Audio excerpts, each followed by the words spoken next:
Hola Paula, te veo perfectamente. ¿Tú a mí? Sí, Qué bueno. tiempo, Martín, ¿cómo estás? Oye, yo Muy estaba bien. arreglando la cámara porque mi escritorio está terrible desordenado, pero ya no importa. No te Dejémoslo preocupes. así. No te preocupes. Lo más importante está por dentro, no te preocupes. Lo espiritual es lo más Así importante. es, así es. ¿Cómo has estado? Hace tanto tiempo que no nos veíamos. Sí, sí, ha hecho harto tiempo y con este invierno tan frío que hemos tenido, pues no daban muchas ganas de Mm. salir. Pero bien, con los alumnos, como siempre, dando las clases y entretenido, porque cada vez encuentras gente nueva, gente con distintos caracteres y gente a la que puedes ir analizando poco a poco. Y lo que vamos a hablar hoy es prácticamente el resultado de esas experiencias con la gente. Así es que Claro. pues, contento, muy contento. Y bueno, con las clases, oye, yo tengo hecho mucho menos las clases, la verdad. Muchísimo. Bueno, yo ahí te estoy esperando, así que tan pronto quieras, vuelves. Sí, ojalá que pronto. Oye, Martín, nuestra charla de hoy día la titulamos La integridad en la dignidad humana, pero sabes que yo me quiero poner existencialista hoy día. Vale, cuéntame. Entonces me gustaría partir con la pregunta fundamental y con la que se ha hecho todo el mundo más de alguna vez en la vida, y que es, ¿qué sentido tiene la vida, Martín? ¿Qué Bueno, sentido tiene esto el, que está existen- pasando? el existencialismo te diría que el sentido de la vida es el tuyo. ¿Por qué? Porque ellos nos dicen que uno es el que se hace. Y yo me he pasado muchas veces mucho tiempo pensando en eso, si soy yo el que me hago o si realmente existe un estándar. ¿M? Y hay una diferencia muy grande entre el estándar y el estigma. Eso me gustaría comenzar con esto para que nos entendamos bien. Ujú, El estándar es algo propuesto por alguna regulación normal natural. Es decir, el estándar de que las vacas son mamíferos, es un estándar. Y el estigma de que las vacas son gordas es un estigma. Hay unas que son gordas y otras que no lo son. Es decir, eso sería falso decir que todas las vacas son gordas, ¿eh? Entonces, ujú. a lo largo de la vida nosotros recibimos muchos estigmas y sobre todo en este caso de la naturaleza humana, de creer que yo soy humano porque nací humano y chao y nada más. Pero nos fijamos en el estándar y el estándar del ser humano no lo dicta el humano, el estándar del ser humano te lo dicta la naturaleza humana. Es decir, nosotros tenemos una naturaleza directiva inherente que nos hace pues protegernos, alimentarnos, reproducirnos, y eso es una naturaleza instintiva. Pero Ujú, tenemos una naturaleza interna consciente, ujú. y la diferencia entre el primer Australopithecus o el primer hombre de Cromañón y el primer ser humano que puede decirse humano es aquel que fue consciente. Ahora, no le damos vueltas a la conciencia, no sabemos qué es qué es la conciencia, de qué se compone, y ahí es donde nos quedamos con el estigma del existencialismo, del racionalismo, de todos estos estigmas filosóficos que lo que te dicen es que hazte lo que tú puedas hacerte de ti y ya está. Y eso no tiene mucho sentido, no tiene mucho sentido porque todos esperamos lo mismo. Si yo le pregunto a un indio, a un chino, a un japonés, a un americano, a un sudamericano, a un africano, a un europeo, todos me van a decir que les gustaría crecer, les gustaría multiplicarse, tener hijos, tener familia, tener un ambiente rico, una esposa respetuosa, confiable, amorosa, vinculada. Lo conocido, ¿no? Lo conocido, todo eso nos satisface a todos más que otras cosas. ¿Por qué? Porque hemos visto a Jackson Pollock o Michael Jackson, que han sido ricos, con mucha plata, y les ha faltado la vinculación afectiva con los padres. Y dice, sí, mucha plata en cuanto a lo profesional se realizó, fue la estrella del pop. Pero en cuanto a lo humano, no se realizó, fue siempre un fracasado, un insuficiente, un inseguro, un insatisfecho. Y eso lo vemos, porque tenía que acostarse con los niñitos para ver si recibía algún tipo de afecto vincular, porque el padre no lo recibía. ¿Entiendes? Entonces, una cosa es el estándar natural y otra cosa, como te decía, son los estigmas que vamos recibiendo de la sociedad. Ahí uno tiene que hacer la diferencia y decir, bueno, ¿por qué me guío? ¿Me guío por el existencialismo? ¿O me guío por aspectos naturales o aspectos conscientes de las cosas? ¿No? Y eso es distinto, claro. Claro, pero ahí, o sea, el que tiene que guiarte eres tú, o puede ser que alguien te tenga que guiar, porque es difícil guiarse de esa forma en la vida, si la conciencia es un mundo muy, es como un mar desconocido. Entonces, Claro. es difícil para cualquier ser humano, creo yo, cultivar esa conciencia, esa parte invisible que todos tenemos.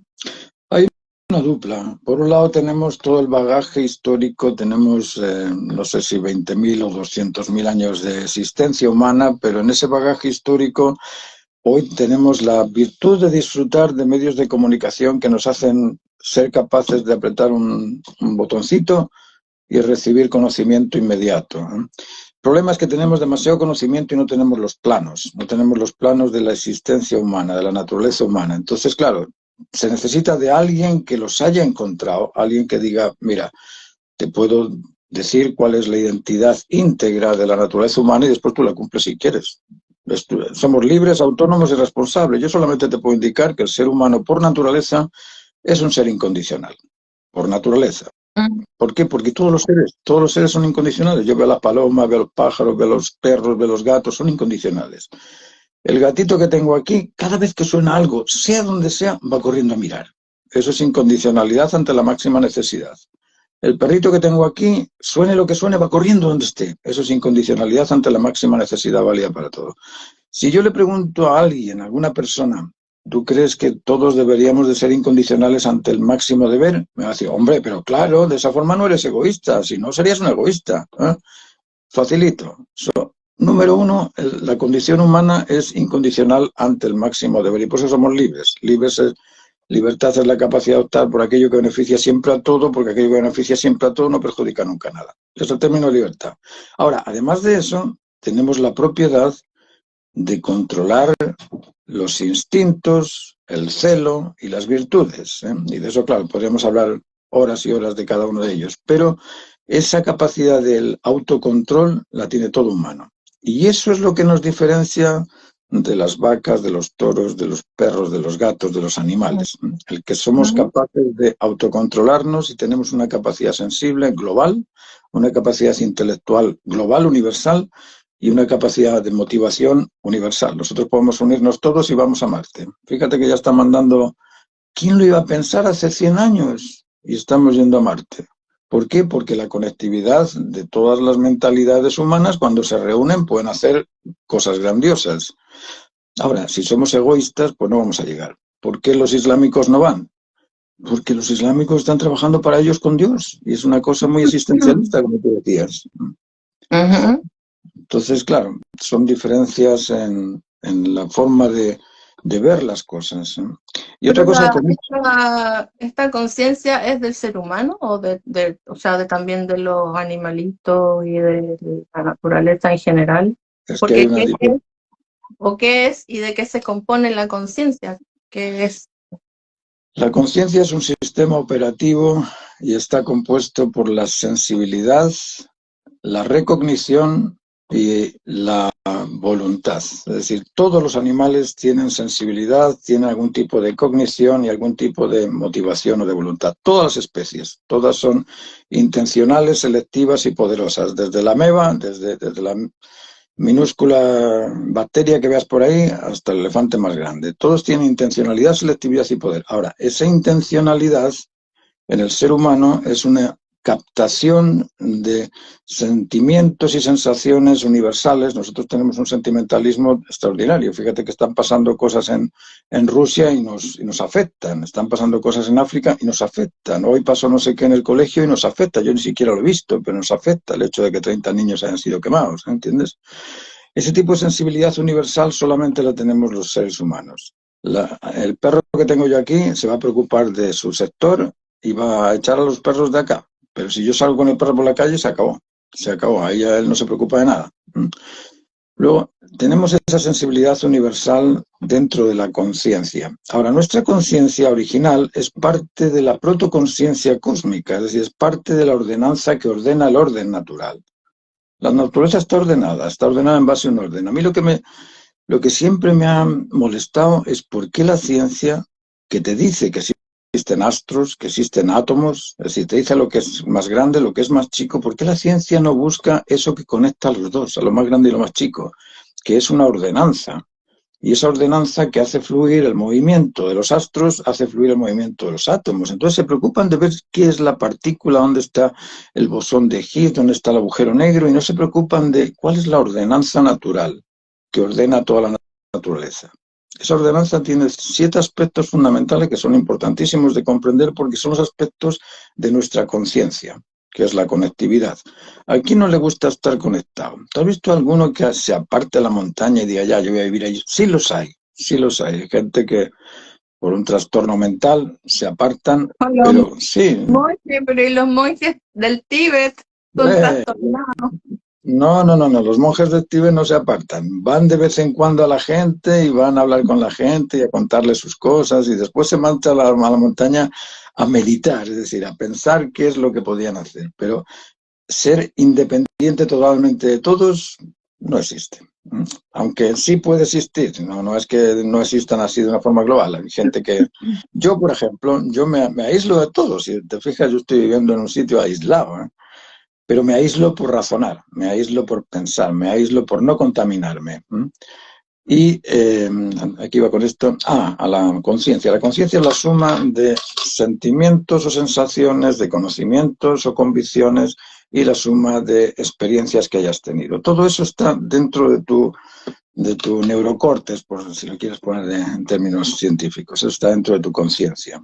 Ahora, esa conciencia que tiene la noción del ideal común, del sentido común, del bien común, se ve totalmente opacada por las experiencias que tenemos. Es decir, un niño que es puro, que nace feliz, te abre los ojos, te sonríe, le sacas ahí cuando tiene 3 años, el padre va y lo vapulea y empieza el temor a creer. Oye, pero si no tenía temor hace media hora y ahora ya empieza a temerte, ¿eh?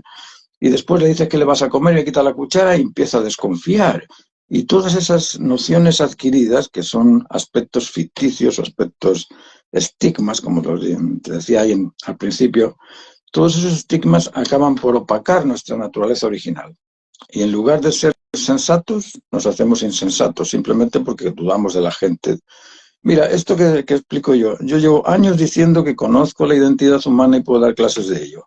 ¿Sabes cuánta gente me dice, ya, Martín, voy a apuntarme a tus clases y explícamelo? La mayoría de la gente dice, otro más, te está chalado. Este es un flipado por ahí que no tiene idea, mira lo que dice. Y cuando los alumnos empiezan a escucharme, los que están en las clases, más, profe, más. Es decir, necesitas de aquella persona que tenga una sensibilidad pura para poder decir, yo quiero... Esto es lo mismo que decía Jesús, no puedes echar el vino viejo el vino nuevo en pellejos viejos, es que no se puede. Entonces, ese tipo de conciencia adquirida, de contaminación mental, es la que nos impide ver la razón o ver la verdad o justificar las cosas. Y porque somos sensibles al medio ambiente, ¿no? Martín, acá están preguntando, Angie pregunta, hola, ¿y la diferencia entre ser consciente con el inconsciente? Nosotros tenemos un aspecto inconsciente, bueno, consciente o inconsciente es reconocer o no reconocer. Estás inconsciente cuando pierdes los sentidos, ahí estás inconsciente. Ahora, hay un aspecto reflejo, que es el conocimiento que tienen los sentidos o con el conocimiento que tienen los instintos. Los instintos reaccionan por sí solos, ¿no? Uno no llega a... La naturaleza del instinto puede resolver por sí sola el hambre sin pensar en ello. Por ejemplo, yo a veces voy y como y no me doy cuenta de que estoy comiendo, pero el instinto me está diciendo que vaya a comer. Eso es inconsciente, si es que se puede poner en ese plano. ¿Es lo que se llama el cerebro reptiliano, más o menos? Claro, el cerebro reflejo, son reacciones reflejas que surgen simplemente como la transpiración. Yo me limpio la transpiración y no pienso si estoy limpiándome la transpiración, ¿entiendes? Es simplemente algo que mi cuerpo me pide. A nivel de conocimiento existe un conocimiento profundo en el cerebelo y existe un conocimiento más superficial que es el conocimiento de los instintos, ¿no? Y ese conocimiento lo podemos llamar, yo le llamo más bien subconsciente, porque no es inconsciente. Inconsciente es como quitarle a la conciencia su potestad de ser consciente. Inconsciente está uno cuando te pegan un golpe, un puñetazo en el ring y te caes. Ahí estás inconsciente porque no tienes conciencia. Claro. Así es. ¿Y el subconsciente? No, subconsciente es eso que te digo, es el impulso reflejo de los instintos. Todo Ah, lo ya. que los Sí, instintos hacen es subconsciente. Tú no eres... puedes ser consciente de ello, pero generalmente uno no es consciente de ello. Uno simplemente reacciona porque hoy me asusté y chao. Y eso es una reacción del instinto de protección. Cada uno de estos instintos que tenemos son custodios de nuestra vitalidad o de nuestra... El instinto de protección nos protege del peligro y ese instinto pues produce esas sensaciones de alarma, esas sensaciones de ansiedad o de angustia. Y Ujú. el otro día hablando con una persona sobre la angustia, porque tenía un problema particular, le dije, ¿qué tanta esperanza tienes? Pues no tengo ninguna esperanza. Ese es el problema, que para superar la angustia, el único poder capaz de superar la angustia es la esperanza. Si no tienes esperanza, no puedes superar la angustia. Y eso, si uno lo piensa, dices, chuta, es verdad. Si yo tenía un problemón, y me llaman por teléfono, oye, Martín, te tocó la lotería, vete a cobrarla a Santiago, esa esperanza de la lotería acabó con el problemón, pero al tiro. ¿Y qué es lo que Mm. acabó con el problemón? La esperanza. En ocasiones hay cosas así que no nos damos cuenta, que son medios subconscientes, como tú decías, de no darse cuenta de ellas, pero que son activos que nos pueden solucionar un tema. Martín, entonces a través del tiempo la conciencia se va modelando de acuerdo a nuestras experiencias, de acuerdo a lo que recibimos del medio ambiente y que nos va transformando. Y en esa, en esa idea, digamos, la conciencia y la memoria son algo similar. Sí, sí. A ver, la conciencia tiene dos aspectos, como te decía. La conexión con la protoconsciencia, que sería la conexión con el ambiente, con las normas del ambiente, que es la conciencia del ideal común. Por ejemplo, todas las especies son ideales. Ninguna falla en tu potestad. Todas son ideales. La vaca es ideal, el toro es ideal, el caballo, todas son ideales. Ese ideal común es parte de nuestra conciencia original. Cuando nacemos con el sentido ideal. Ese sentido ideal nos hace que a los 12 o 13 años sintamos que quiero el amor ideal. Voy a buscar el príncipe azul o la princesa. Ese es nuestro ideal. Si nacemos con ese ideal está en todo. Está en la naturaleza y está en la naturaleza humana también. Está el sentido común. Ese sentido común que te dice cuando eres niño, esto no me gusta, no me des cerveza, y la escupes la cerveza, después te acostumbras y al final tomas cerveza y whisky y pisco y todo lo demás, pero la primera reacción de tu cuerpo es rechazar aquello que es injusto, tanto en los alimentos como en lo que te dicen. Si alguien te dice, mira, el elefante va volando, y te va a decir, ¿qué? El elefante no vuela, o mira, el perro va volando, porque es un animal más cercano a él. Es decir, todos tenemos el sentido común, el ideal común y el bien común. El niñito va a hacer siempre el bien, le dice el padre, vete para allá, va para allá, vete para acá, vete para acá, hace esto, di esto, y repite todo de una forma respetuosa, confiada y vinculada. Eso es normal, esa es nuestra naturaleza original.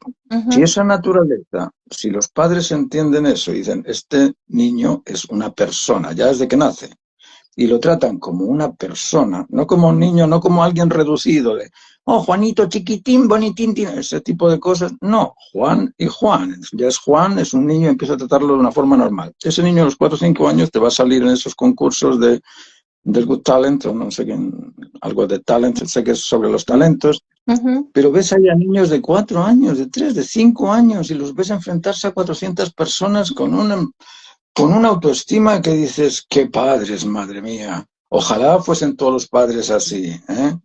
¿Por qué? Porque los han tratado como personas, con su dignidad humana íntegra. Entonces esos niños no tienen esa sensación de inferioridad sino que nacen normales. Esa es nuestra conciencia original, que se puede trabajar. Ahora, si a ese niño empiezas a darle no, es que el viejo pascuero, cuando llegue el Halloween, el viejo pascuero y los Reyes Magos y la Navidad al final el niñito le creas tal trauma mental que no sabe discernir entre lo que es ficticio, entre el estigma y el estándar. ¿Se entiende? Sí, se entiende. Esa es memoria, y esa memoria se transforma en tu capacidad de juicio. Porque tú vas a juzgar cuando te han dicho que existen los extraterrestres y te pregunta un amigo, oye, ¿tú crees en los extraterrestres? Sí, pero si lo veo en la televisión, hijo mío, los extraterrestres existen, claro que sí. ¿Y cómo son? Verdes, con 2 ojos y una nariz y unas orejas. ¿Y para qué necesitan las orejas en el espacio? Ah, ahí es donde se plantean la duda. Y ahí se dan cuenta de que tienen un estigma, de que no tienen el estándar, tienen el estigma. Y eso es conciencia adquirida que hace que los jueces te digan, pues mira, la violación que ha cometido este señor de Palacio, pues no era tan grave. ¿Cómo que no era tan grave? ¿Cómo que no era tan grave? No, es que como yo soy, como no tengo moral, como yo soy de una tendencia X y yo no tengo moral, pues para mí no es tan grave. Bueno, para ti no será tan grave, pero para la víctima es gravísimo. ¿Se entiende? O sea, ese discernimiento se opaca o se contamina cuando tú tienes muchas nociones, noción de prototipo que le llamo yo, esa noción de prototipo empieza a cambiar y tu mentalidad se da vuelta. Yo sufrí esa experiencia muy fuerte. Yo soy español y en España el carácter español es el carácter español. Y cuando fui a Inglaterra fue un sopapo mental, porque en ¿Cuál es el Inglaterra la carácter cultura... español? Pero explica cuál es el carácter español. Pues hombre, pues coño, pues joder, pues que esas cosas y así. Tenías que saltar para arriba con las manos, empezar a mover los brazos para arriba y para abajo, es decir, eras como una mariposa hablando. Y, y llegas a Londres, en Inglaterra, y escuchas esto.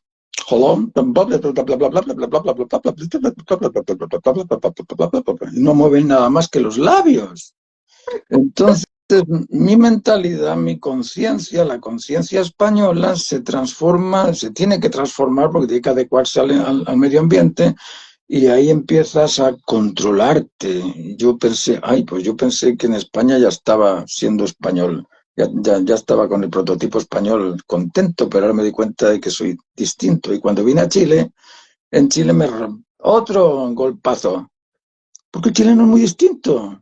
Si el inglés si el inglés es calladito, el chileno es más callado todavía. Y claro, cuando cruzas de Argentina a Puerto Montt, en Argentina te tiran la cerveza en la cabeza y llegas a Puerto Montt. Ah, yo sí lo traigo. Sí, en 2 minutos. Entonces, ese tipo de cosas... Por ejemplo, el ejemplo del venezolano en Chile, que son súper bulliciosos, es que para nosotros es extremadamente bullicioso, hablan muy fuerte, como la mayoría de nuestros hermanos, no sé, nosotros hablamos muy bajito. Entonces hay un toque ahí importante. A lo que iba con eso es a cómo nuestra conciencia va cambiando en base a las experiencias. La experiencia nos va modificando nuestra capacidad de juicio. Y lo que antes para mí era cierto, ahora resulta que ya no es tan cierto, porque me di cuenta de que yo me siento mejor en Chile que como me sentía en Europa. ¿Por qué? No sé, porque quizá el carácter chileno para mí es más fácil de conversar que el español. De hecho, he tenido alumnos españoles que he tenido que sacarlos de encima porque es imposible conversar con ellos, porque son tan tercos que ¿de qué te sirve hablar con una pared? ¿Entiendes? Wow. Pero sí. Bueno, son cosas que pasan. Pero lo que voy es a eso, a que nuestra conciencia va poco a poco modificándose en base a la conciencia adquirida, a las experiencias que tú adquieres de un lado y de otro. Y eso te va haciendo pensar en ello. Pero cuando miras lo natural te das cuenta de que en toda la creación existe lo mismo, existe el mismo ideal en todo.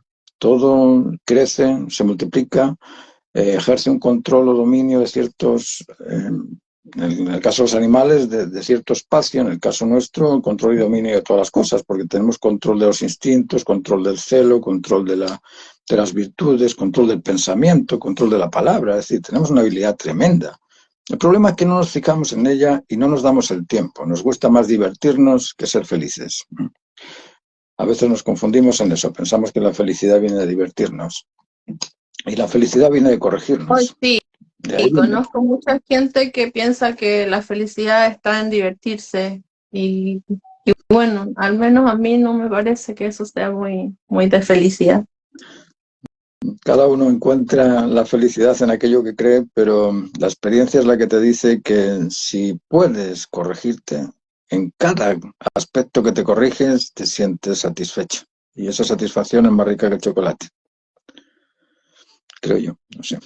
¿Qué nos impide entonces ser felices? ¿Está relacionado con todo esto? ¿La felicidad?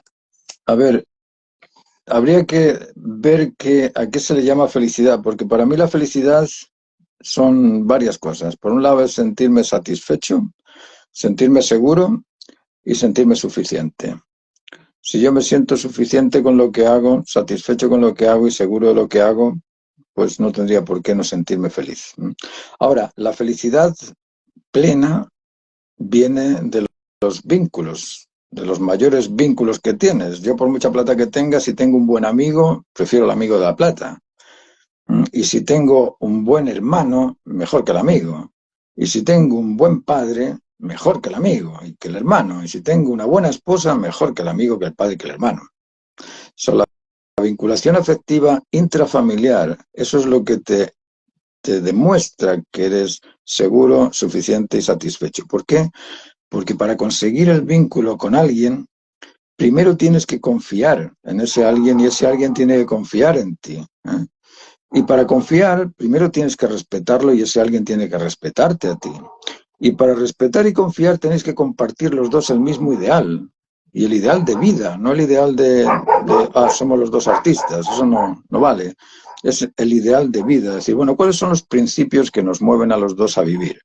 Bueno, los principios que nos mueven a los dos es buscar la plenitud en aquello que hacemos, la justicia, todo lo ajustado que podamos estar a la razón del por qué y del para qué del qué, y lógicamente el responder al cumplimiento de los máximos deberes. ¿Estamos de acuerdo con esos principios? Ah, sí, pues estamos los dos de acuerdo con esos principios, el camino es el camino a la felicidad. Eso te lo garantizo, porque ahí lo único que falta es atenderse, entenderse y estar atentos a las necesidades propias de cada uno. O seducirse con afecto, persuadirse con la verdad y motivarse con el ejemplo correcto. Y ya está. Sí, ese es un camino, pero sí, directo al cielo. Ahora, ¿qué pasa? Que nos enfadamos por pequeñeces. Ay, dejaste la gorra ahí encima de la mesa. Siempre deja la gorra. No, siempre no. Y ya empieza la pelea. Ese tipo de reclamos, de acusaciones y rechazos, cuando uno lo quita, cuando uno los elimina, o simplemente te disculpas, porque a veces sería mejor decirle, oye, dejaste aquí la gorra, lo siento, mira, disculpa que te lo diga, pero me gustaría que la pusieras en su sitio, ¿vale? Sí, vale, bien, estamos de acuerdo, un besito, chao, venga, ya está. Eso es mucho mejor que decir, siempre deja la gorra ahí. Es decir, la educación es algo súper importante. Nosotros los seres humanos somos los únicos capaces de educarnos, o los únicos obligados a educarnos. Somos los únicos a los que tenemos que educar. A mí me pasa algo con eso, porque a veces yo entiendo lo que tú dices, que hay que decir las cosas con afecto y qué sé yo, pero me pasa, por ejemplo, a veces con mi hija que le digo, mi amor, ¿sabes qué? Un ejemplo, por ejemplo, nos pasó la otra vez, hay que postular al FUAS. Sí, mamá. 2 días después, Conita, hay que postular al... Sí, lo hago. A la semana siguiente, Connie, faltan 2 días para esto. Ya, sí. Y al final fuimos al último día, en la noche, haciendo la postulación y yo retándola todo el rato porque dije, ¿cuántas veces te dije? O sea, al final, para que me haga caso, la tengo que retar y le tengo que gritar y si no, no funciona. Entonces, me suele suceder. Hay que pararle y decirle, Conita, ¿qué es responsabilidad? Y ella te va a decir, responsabilidad, responder a lo que hay que hacer. ¿Y cuándo hay que responder a eso? ¿Mañana o en el momento en el que surge la necesidad? Y cuando comprenda que el responder a la necesidad es cuando está la necesidad, no cuando ya no está la necesidad. Entonces, poco a poco lo va a ir haciendo, pero necesitamos educarnos y, como te digo, claro, somos los únicos. hay que repetirle hasta que le quede ahí en el disco duro. Sí, yo les digo a los alumnos, ¿cuánto tiempo tarda un padre en enseñar a hablar a un hijo? Años, ¿no? Es decir, y tienes que repetirle las palabras una y otra vez, porque el primer día te va a decir, tata, no se dice tata, se dice papá. Y tienes que repetirle 20 veces, se dice papá. Y ahí después de 20 veces, papá. Pero tuviste que estar ahí 20 veces. Claro. No, todas esas cosas son importantes. Ahora, también hay otra cosa en cuanto a esto de la educación. La gente piensa que la educación viene de las clases, viene de la academia, viene del colegio, viene de la universidad. La educación viene de tu relación con tu conciencia. Ahí es donde te educas, tú con tu conciencia. ¿De qué te sirve ir a una universidad? ¿De qué te sirve ser un arquitecto, un ingeniero, un técnico en cualquier cosa? Si eres un incontinente emocional, un incontinente intelectual, eres un despistado, eres un vago, un cobarde, ¿de qué te sirve tener todo eso? Entonces, la relación que tú estableces con tu conciencia, cuando tú sientes que tu conciencia te alarma, y eso nos pasa a todos, lo que pasa es que te digo, estamos cegados. Yo tengo estas gafas grandes para ver si encuentro la conciencia, no la encuentro con las gafas, pero con el interior aparece cada 2 por 3. Yo hago una cosa y te surge la alarma. Te surge esa alarma que te dice, no, eso no está bien. Es como el discernimiento, ¿no? Sí, da lo mismo el nombre que le pongas, pero tú tienes algo dentro de ti que sabe qué es lo que tienes que hacer, cómo lo tienes que hacer, cuándo lo tienes que hacer y por qué lo tienes que hacer. Todo eso está dentro de ti. Pero no le hacemos caso. Entonces nos dice la alarma, mira, va a haber tormentas, están las nubes negras, nada, pero igual voy a comprar cigarrillos. ¿Pero para qué vas a comprar cigarrillos si eso te llena mal el cuerpo? Y tú vas corriendo a comprar cigarrillos, te fumas el cigarro, acabas apestado. ¿Y qué demonios? Pero lo sentiste en el momento de salir, sentiste el cigarrillo, no te va a hacer... Y además está la tormenta, te podría haber caído un rayo.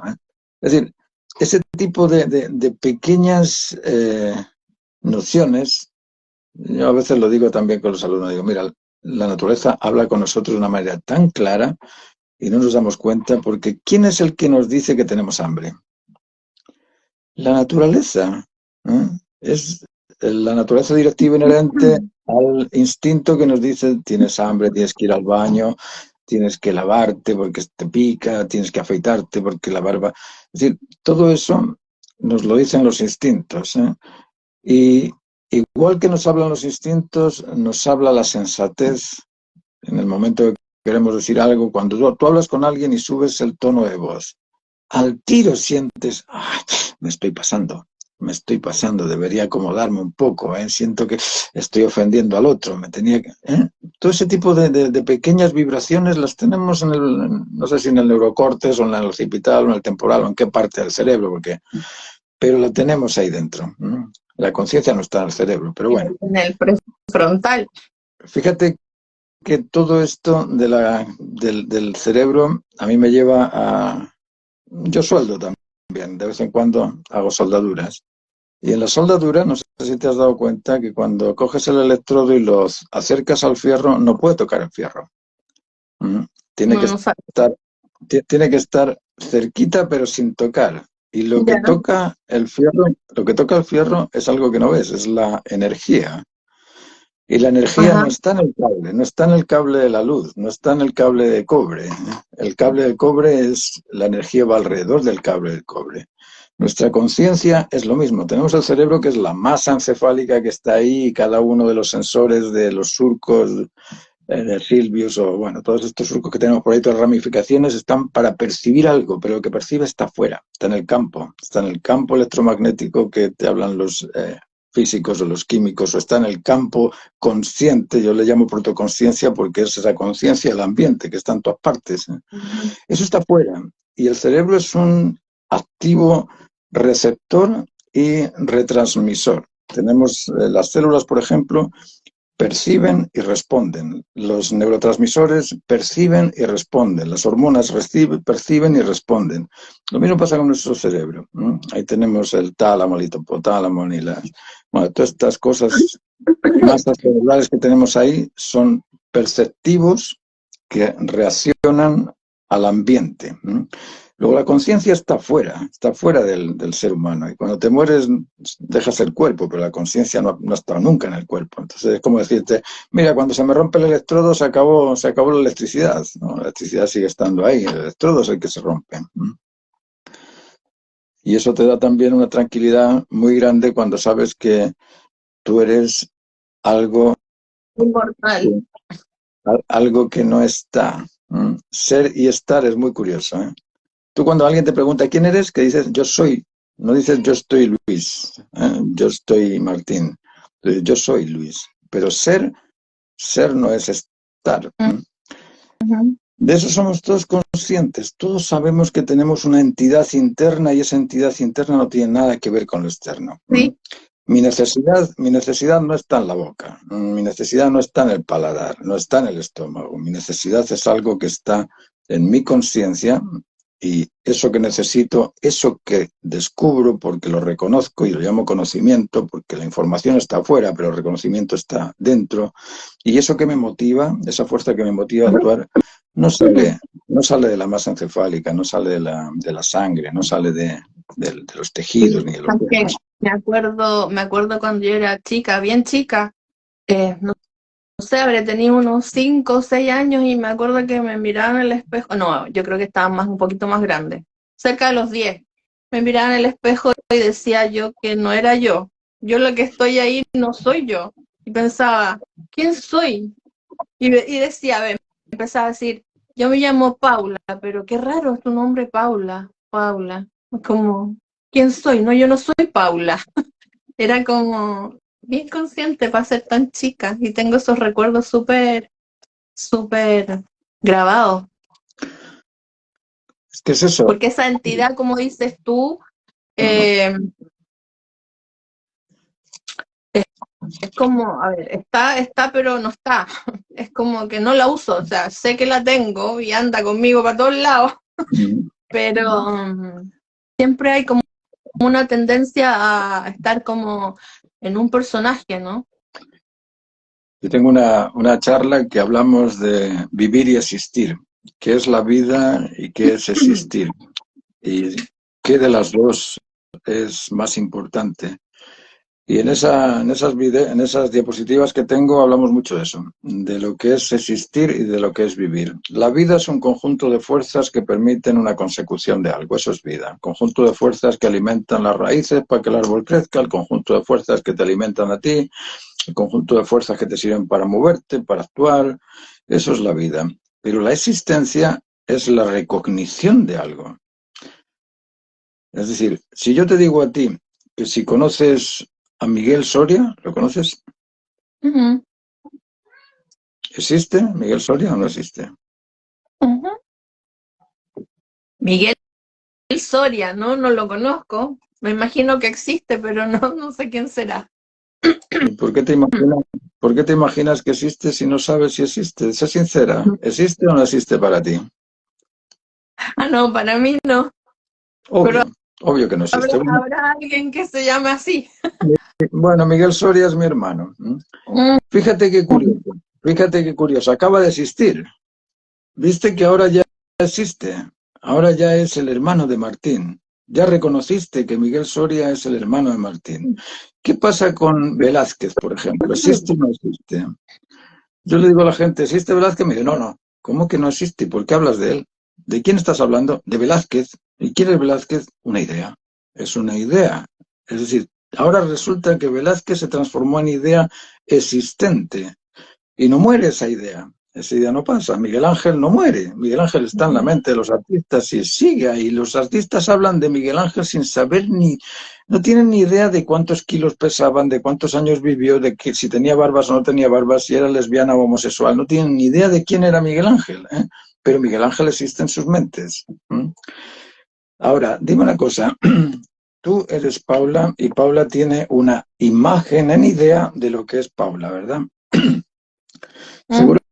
Seguramente tú te sientes, Paula, como tú quieres sentirte, porque la Paula que comete errores no la tienes. Tú tienes la Paula bondadosa, la Paula justa, la Paula buena, la Paula satisfecha. Eso es lo que tú tienes de Paula. Esa es tu identidad.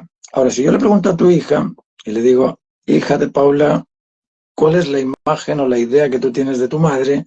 La idea que tiene tu hija de ti va a ser totalmente distinta a la que tú tienes de ti. Y la idea que tengo yo de ti va a ser distinta a la que tiene tu hija y la que tienes tú.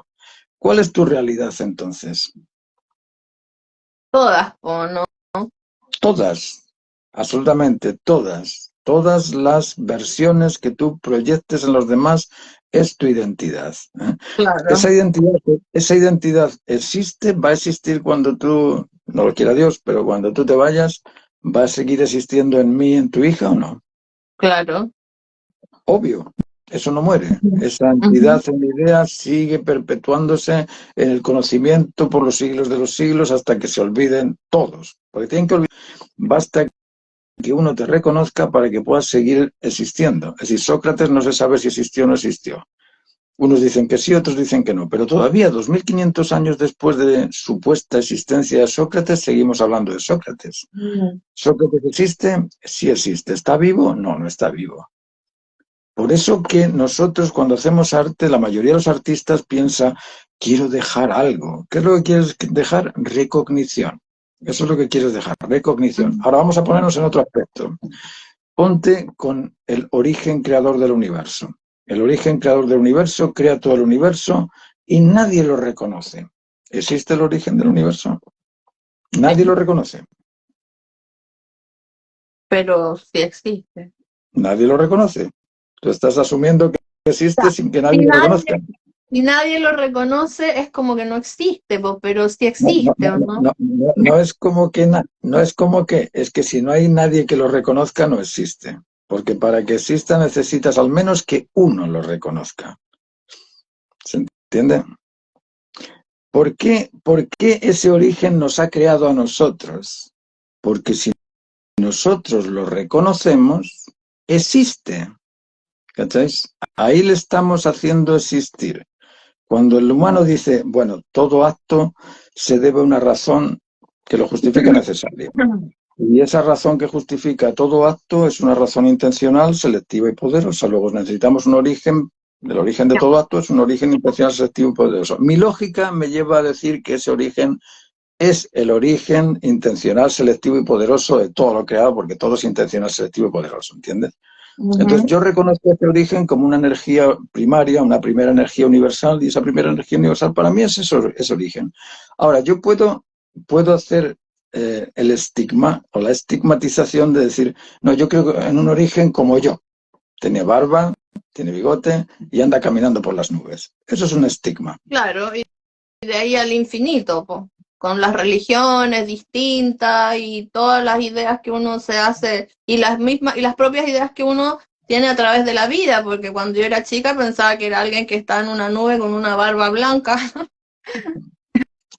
y ahora no pienso eso. A mí me llegó la duda cuando me hablaron de los Reyes Católicos, de los Reyes Magos, y los Reyes Magos había uno que era blanco, otro que era negro y otro que era chino. Y digo, mierda, entonces Dios, ¿cómo será? ¿Blanco, negro, chino? Empiezan todas estas confusiones mentales. ¿Y será hombre o será mujer? ¿Y dónde sale una mujer? Entonces debe ser un hombre raro. A lo mejor por un lado se da la vuelta y es mujer y por otro lado es hombre, no sé, qué raro. Pero todos esos estigmas... Entonces, perdón. Como más fácil, digamos, sintetizar todo eso y decir que simplemente es el origen. Eso es más fácil, ¿o no? Él mismo, ¿qué dice él? Si lees la Biblia, ¿qué te dice Dios cuando le preguntan, bueno, ¿quién eres tú? Soy el que soy. ¿Qué más puedes decir? Soy el que soy. Y te dice, soy el que soy, no te dice, soy el que estoy. A ver, cuando hablamos de un origen tenemos que pensar en las consecuencias. Hay una ligación directa proporcionalmente entre esto y la necesidad de escribir. Esto existe porque existe la necesidad de escribir. Entonces, cuando yo me doy cuenta de que todo acto se debe a la razón que lo justifica necesario, ahí estoy empleando tres palabras muy importantes. Razón, que es una cosa intelectual; necesario, que es una cosa emocional; y acto, que es una cosa producida. Es decir, necesito emoción, intelecto y voluntad para que todo acto exista. Si necesito emoción, intelecto y voluntad para crear cualquier acto, sea cual sea, yo estoy asumiendo que en el origen del cosmos entero, en ese origen del cosmos entero, existe una condición, por llamarlo de alguna manera, porque podría decir que existe una protoconsciencia, pero bueno, eso como tendría que explicarlo y toma tiempo. Existe una condición sensible, intelectual y motivante, o existe una intención selectiva y poderosa.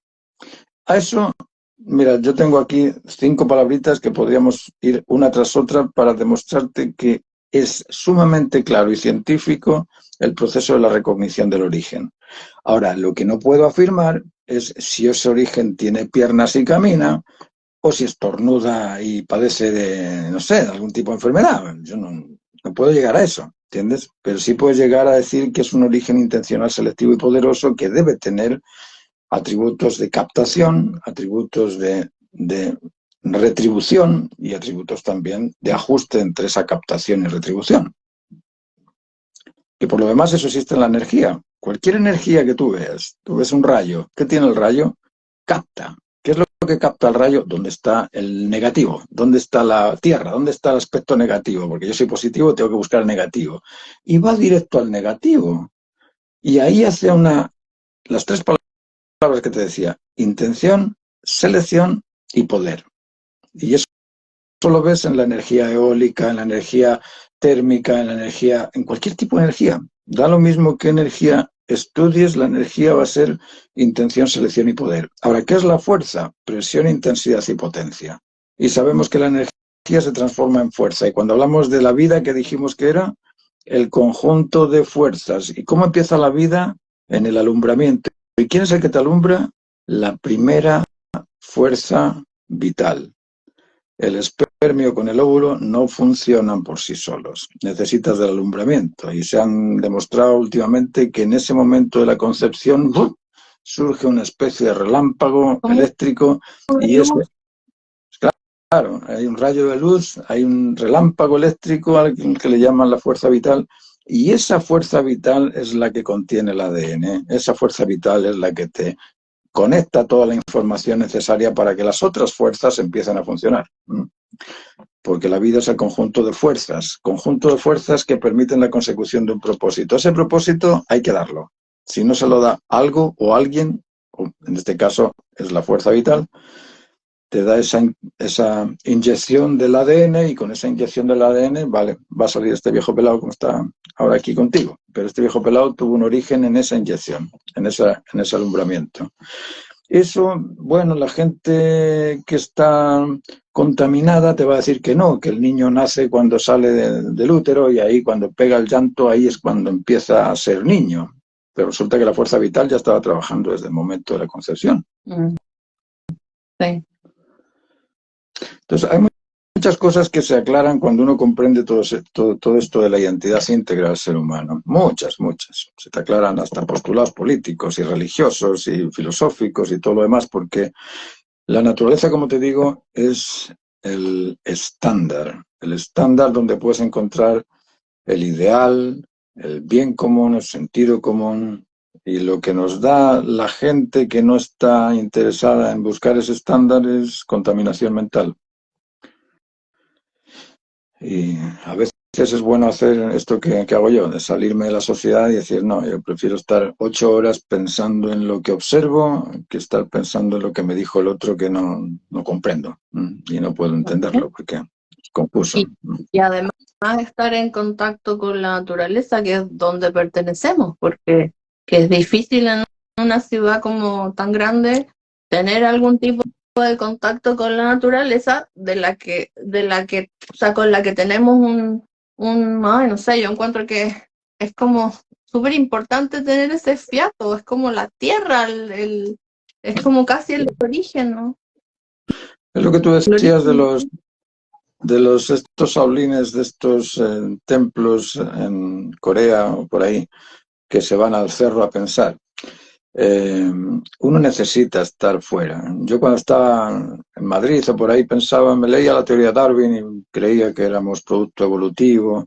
Y oye, pasé años y años y años sin darme cuenta de que era un producto evolutivo ascendente, casual ascendente,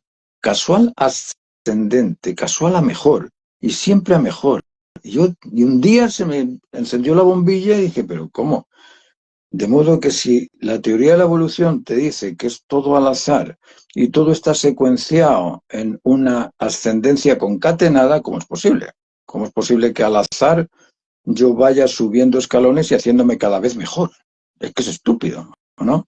Dime si al azar, tirando los números de la lotería, cada vez te va a salir un número de lotería consecutivo. Claro.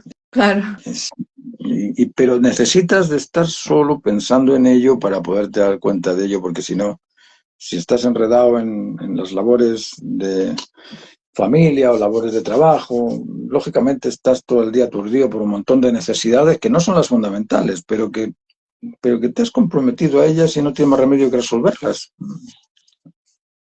Entonces, Claro. por eso que hay que buscar gente que, en este caso yo les invito a las personas que vean esto, si es que lo ven, a que participen de estas clases. Está el curso de desarrollo personal. Este curso de desarrollo personal son clases de filosofía nada más. Y yo las tengo escritas, las leo, las converso y vamos viendo poco a poco. Y eso ha hecho que muchas personas de las que están escuchando se reafirmen emocionalmente y superen problemas que eran ligeros trastornos de comportamiento que no sabían qué hacer con ellos. Decían, pero hoy yo siempre respondo a voces. Bueno, ¿y controlas los instintos? ¿Controlas la ansiedad? No sabía qué es la ansiedad. Bueno, la ansiedad es precisamente esa sensación que surge frente a algún tipo de celo emocional o celo intelectual o algún tipo de agresión que te venga de algún lado. Entonces lo que tienes que hacer es contenerla y tú puedes contenerla, ¿eh? Pero solamente decirle eso ya le estás ayudando mucho más que el psicólogo que te está buscando ahí qué fue lo que hizo usted con su padre y con su madre y sus abuelos cómo eran. Ya está bien el reubicar a la persona en el ambiente, pero el ambiente no es el que crea a la persona. Yo nací en un ambiente junto con mi hermano.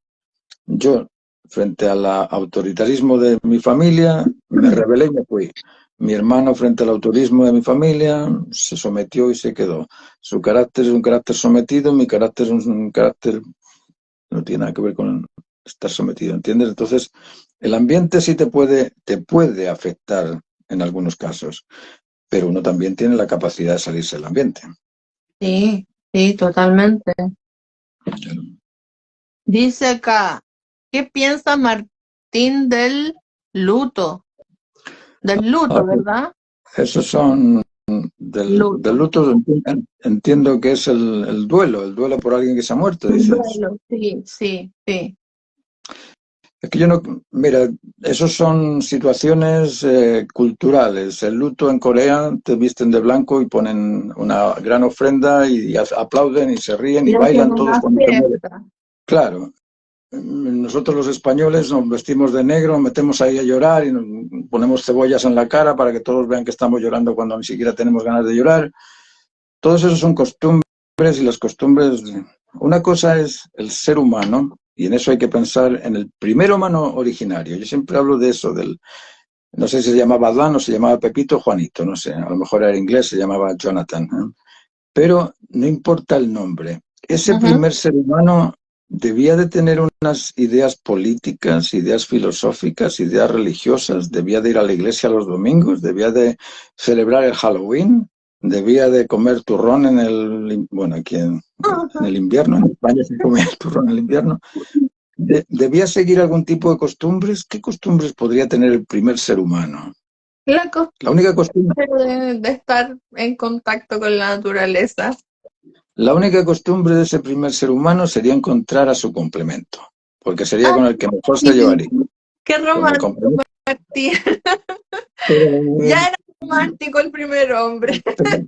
Pero no va a buscar ahí una cebra para pasar el día. Tendría que pasar el día con la pareja, ¿no? Es decir, la vinculación afectiva era lo fundamental para ese primer ser humano. Y la vinculación primaria, la afectiva primaria, la primera que tenía que hacer era la fraterno-conyugal. La fraterno de hermano-hermana y la conyugal una vez que empezasen a tener familia. Después sería el vínculo con los hijos, el vínculo parento-filial. Y si hubiesen conseguido esa familia, el vínculo filioparental, fraterno-conyugal y parento-filial, habría sido el modelo de familia sagrada, como llaman en original, claro, la familia sagrada. La familia sagrada original. Pero eso no ocurrió. Parece ser que entre ellos dos no se llevaron muy bien y los hijos tampoco se llevaron muy bien, ¿no? Bueno, y de ahí salimos nosotros. Todos venimos de un asesino. Todos somos. Pero mal, desde el principio que la embarramos, ¿viste? Bueno, eso se puede. Estamos tratando de arreglar el mundo. Eso se puede restituir, si uno tiene realmente valentía, porque para restituir eso se necesita mucho valor, mucha valentía. Y ahí vimos quién lo empezó a restituir, y esa persona que lo empezó a restituir, claro, perdió la confianza de los que le acompañaban. ¿De quién estás hablando? Jesús. De Jesús, sí. Pero Jesús fue el primero que trató de... Lo traicionaron. Fíjate que si analizáis un poquito lo que hizo Jesús, Jesús se marcha 40 días y 40 noches al desierto cuando tiene 30 años. 40 días y 40 noches, 30 años. Uno dice, ¿y por qué se fue para allá? Decimos que el ser humano normal es aquel que controla las virtudes, el celo y los instintos. Las virtudes son la prudencia, firmeza y templanza, y los instintos son de protección, conservación y reproducción. Y a los 30 años se marcha 40 días. ¿No crees que tendría hambre? Pero él controló el instinto de mantenimiento, lo controló. ¿No crees que tendría miedo? Se podía morir. Eran 40 días. Yo he hecho ayunos no muy largos, pero he hecho ayunos y sé lo que se siente. Se podía haber muerto. Y él lo supera. Y se le dicen varias cosas, que si transformas estas piedras en pan, ¿por qué no lo haces? Si eres Dios, hazlo. Y él dice, no, esa es la manera de superar la alimentación, la necesidad de la alimentación. Pero hay otro tema ahí, y el del miedo también, cuando dices, lánzate de aquí, que los ángeles te recogerán. No. Pero está el otro tema, que nadie piensa en eso. Señor de 30 años, solo en el desierto, ¿no creéis que sentiría ganas de andar al menos toqueteándose? Y no lo hace tampoco. Y no lo hace, ¿no? Por no meterme en camisa 11 varas, estoy diciendo solamente eso, para que se vaya pensando. Y él vuelve como señor empoderado, vuelve a recoger a la gente, bueno, va Juan Bautista, va a los discípulos, pero va empoderado ya. ¿Por qué? Porque él se considera ya ser adulto, es decir, él pasó esa tentación del adolescente de tener que controlar los instintos y no hacerlo. Eso que hizo él es un modelo para nosotros. Hay judíos que lo hacen, hay cristianos que lo hacen, hay personas que se esfuerzan en ello. En general siempre se dice que las cuarentenas sirven como para transformarse, ¿no? Para hacer un cambio de lo que era el antes y el después, una cosa así. El número 40 tiene muchos significados, muchos, pero ese es otro tema. Pero a lo que voy es a que la condición humana normal, el ser humano adulto normal, sería aquel que controla esos aspectos, los instintos. Porque imaginaos que yo no controlo los instintos, estoy comiendo todo el día, me pongo obeso y tengo a mi novia ahí y soy un bodrio y la novia me mira y como avergonzada porque soy un bodrio. Eso en el descontrol del instinto alimenticio. Pero imagínate que soy infiel, soy incapaz de controlar los instintos reproductores o el instinto reproductor y me voy ahí paseando con la secretaria y hago lo que hizo el secretario de Estado. Con el pisco sour. El pisco sour, claro. Entonces, ese tipo de cosas sabemos que no son buenas o que no son válidas, pero no las hacemos caso. No les hacemos caso y vamos a la amiga, no, si ya tengo experiencia de esto, contigo van 45 ya. Pero ¿cómo me dices eso? Me estás diciendo, soy un infiel, pero tengo mucha experiencia sexual y por eso puedo estar contigo bien. Pero estás diciéndome que has sido infiel 40 veces. Es decir, y no lo pensamos. Al contrario, pensamos, uy, qué macho man que soy, que tenía 45, o 50 o 60. Es decir, Sí, eso es de pensar eso. Eso es lo que te digo que es la estigmatización o las mentiras que absorbemos y nos las creemos. Entonces, pulir eso es lo más difícil que hay. Por eso que es más fácil educar a un niñito que educar a un viejo. Mucho más fácil. Claro, sí. Mucho más fácil, porque ya uno tiene una predisposición a creer o no creer de lo que te dicen. Pero sí, es una cosa que piensa Martín Aldeluto. Sí. Sí. ¿Qué más? Entonces, Martín, estábamos hablando de esta conciencia que digamos que se genera o que nace en el momento de la concepción, pero ¿seguirá esta conciencia o existencia después de la muerte? Eso puedes llegar a tus propias conclusiones solamente tú. Yo tengo la respuesta, pero... Yo no te puedo explicar que sí o que no, porque eso es como decirte, ¿qué sientes cuando comes un helado? Transmíteme la sensación del helado de vainilla que te estás comiendo. No me va a llegar. Yo te puedo decir que está rico y que sabe a vainilla, pero la experiencia de la sensación la tienes tú. La experiencia de comprenderse existente, tienes que llegar a tener la argumentación que justifique esa existencia. En mi caso estoy todos los días hablando de esto. Entonces, en mi caso lo tengo muy seguro. Yo sé que la muerte es simplemente dejar la chaqueta. Para mí es dejar la chaqueta y ya está. ¿Por qué? Porque todo lo que hago en el día es no físico. Hasta la necesidad de ir al baño es no física, ¿entiendes? Es una necesidad mental, porque yo puedo reprimir esa necesidad de ir al baño también.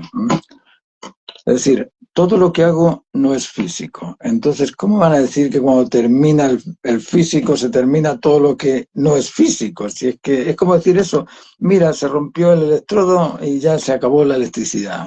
Es estúpido eso, ¿entiendes? Ahora, el problema está cuando no haces la diferenciación entre la existencia y la vida. Cuando no sabes qué es la vida, ahí tienes un barullo mental. Porque claro, tú vas a decir, no, pero si yo me he muerto, se murió la vida. Tampoco se murió tu vida. Fíjate que tampoco se muere tu vida. Porque vida es el conjunto de fuerzas que permiten la consecución de tu existencia, pero ese conjunto de fuerzas, cuando tú te mueres, siguen activas.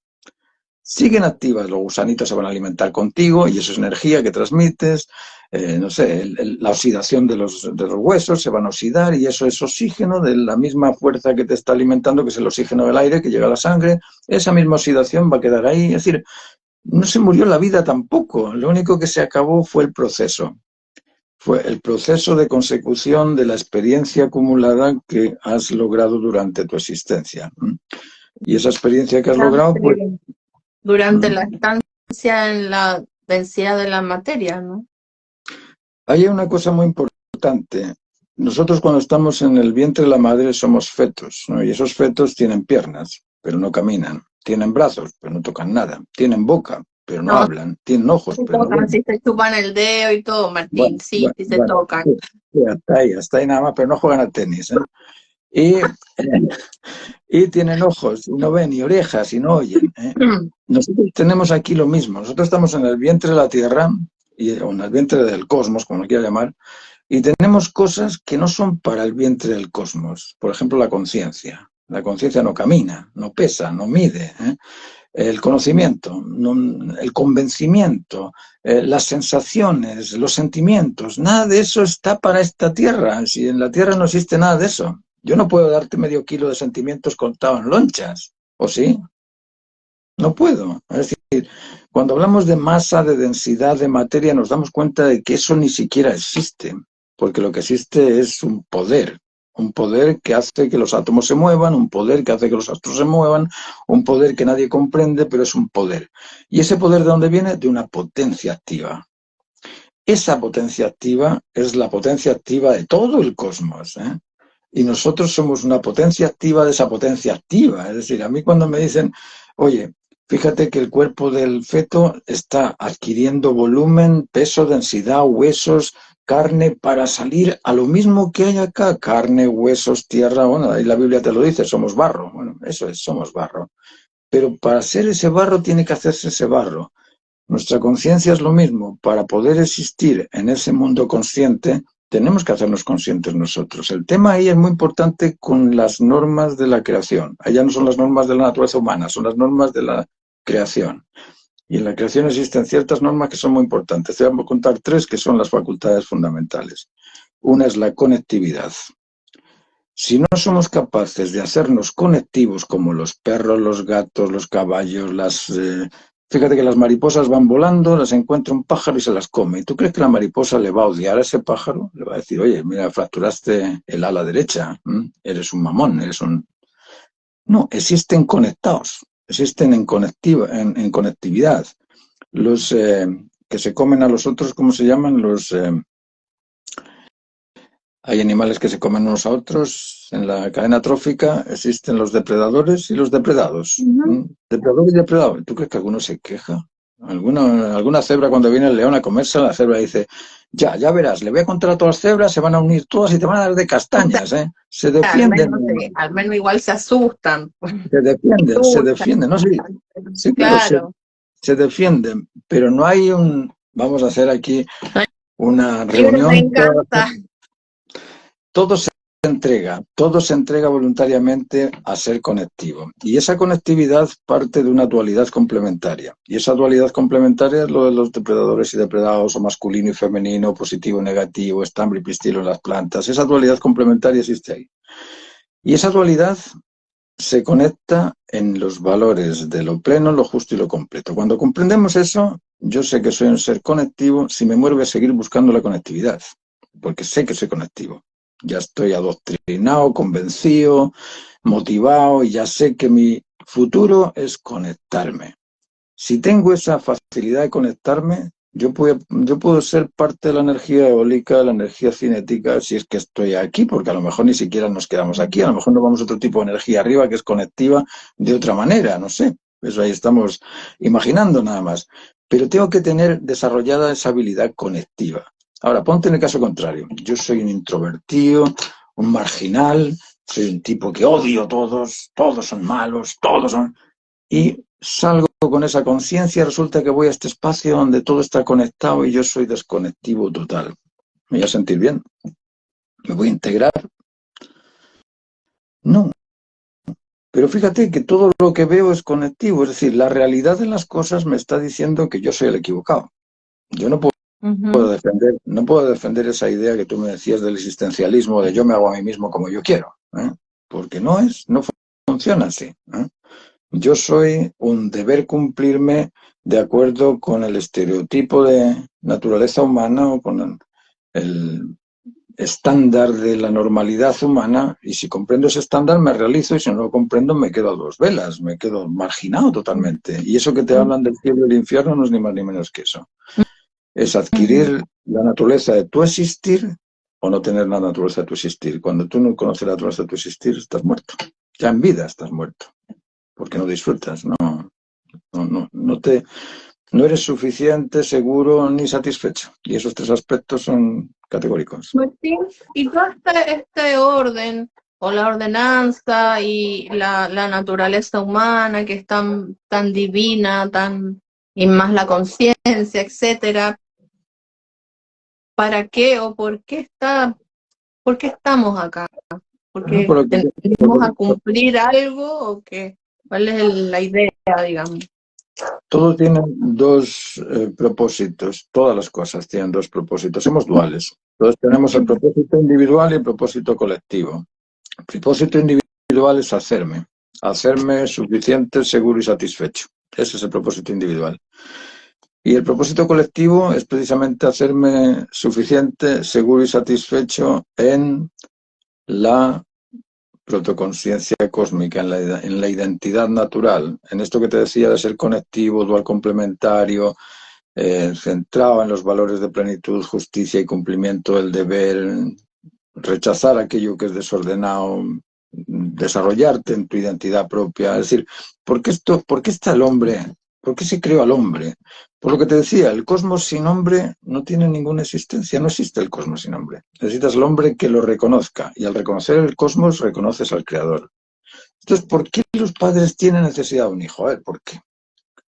¿Qué busca el padre en el hijo? Busca reconocimiento, de dos tipos de reconocimiento. Por un lado busca el reconocimiento del hijo al padre, es decir, que el hijo diga, padre, tú has sido un padre verdadero, realmente has sido un padre, yo te certifico, has sido buen padre. Eso por un lado. Y por otro lado está el reconocimiento del hijo, del padre que ha hecho al hijo maduro. Entonces el padre se siente, ya, yo soy un padre maduro porque hice a un hijo maduro. Entonces ya califico de ser padre, no porque haya nacido el niño, sino porque lo he realizado, ¿entiendes? Esas dos cosas son dos sentidos. El sentido del padre al hijo y el sentido del hijo al padre. Con el origen pasa lo mismo. El origen creó al ser humano para que cada una de las individualidades humanas representasen o reconociesen ese origen en su identidad particular. ¿Por qué? Porque el origen es eterno e infinito. Es infinito en sus manifestaciones y es eterno constante en esa diferencia de manifestaciones. Entonces lo que quiere él es que ese ambiente infinito y eterno le reconozca y ojalá en algún momento se cree un sistema de vida donde las normas de comportamiento, de convencimiento y de convivencia sean las naturales para poder estar. Mira, a mí me repatea cuando encuentro a los jóvenes hablando de necesitamos ordenar la ecología. ¿Dónde parte el orden ecológico? Parte en ti. Parte en ti. No tienes que exigir a los demás que recojan las cosas. Recógelo tú lo tuyo y ya está. Pero esa cosa de ordenar la ecología cuando no saben qué cantidad de caballos tienen que haber acá, qué cantidad de cebras tiene que haber acá, porque aquí no hay leones, cuántos leones deberían de haber y dónde deberían de estar, cuántas plantas deberían de estar y dónde deberían de estar. Es decir, si quieres ordenar la ecología, hazte ingeniero agrónomo y di, mira, todas estas plantas tienen que estar en tal sitio para que surjan los animales necesarios, pero se protesta sin soluciones y eso da lata, da lata. Así es. Y por donde tenemos que empezar es por la identidad del ser humano. Eso es lo que hay que reconocer. Cuanto más se reconoce la identidad íntegra en la dignidad, fíjate que cuando estamos hablando identidad íntegra y en la dignidad, ¿de qué eres digno? Eres digno de lo que has cumplido, nada más. Yo no puedo ser digno de ser médico porque no soy médico, pero sí soy digno de ser artista porque soy artista. Es decir, la dignidad te lo da el hecho de haberte realizado. Pero cuando hablamos de la identidad íntegra del ser humano no sabemos lo que es ni la identidad ni la integridad.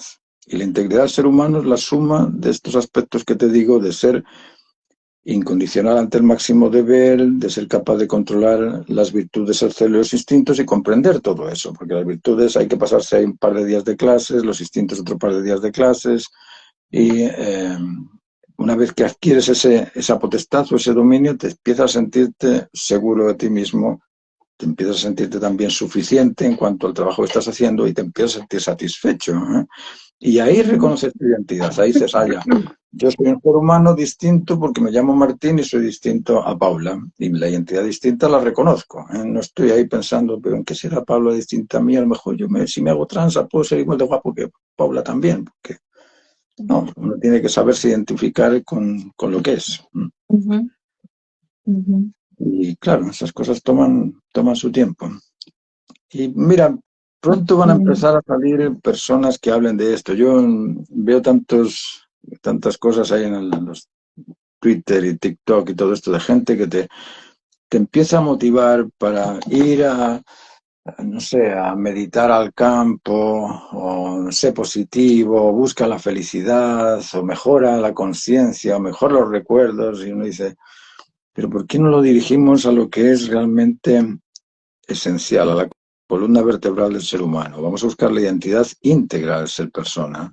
Eso, y sobre eso después hacemos lo que quieras. Ahí tú puedes ir al campo y meditar, pero meditar en torno a algo que sepas que es acertado. Pues cuando escucha a la gente que dice... Primero el trabajo consigo mismo, ¿no? Que no puedo intentar ordenar algo que está como un grupito de gente si yo estoy en desorden, ¿no? Mira, la conciencia, como te digo, es tu mayor docente, es tu mayor maestro. El problema está en que tenemos dentro de nuestra mente, ya tenemos inserto una serie de mentiras y esas mentiras nos confunden. Entonces, cuando tú le dices a alguien, mira, tienes que tener control y dominio de las virtudes. Voy a sacar la espada. ¿Las virtudes cuáles son? Y te quedas con la espada en la mano, pero no sabes qué hacer con ello, ¿entiendes? ¿Por qué? Porque nadie te ha explicado qué son las virtudes. Entonces, cuando le dicen, mira, las virtudes son la prudencia, firmeza y templanza. No, pero en el catecismo me dicen que la justicia... No, la justicia es un valor.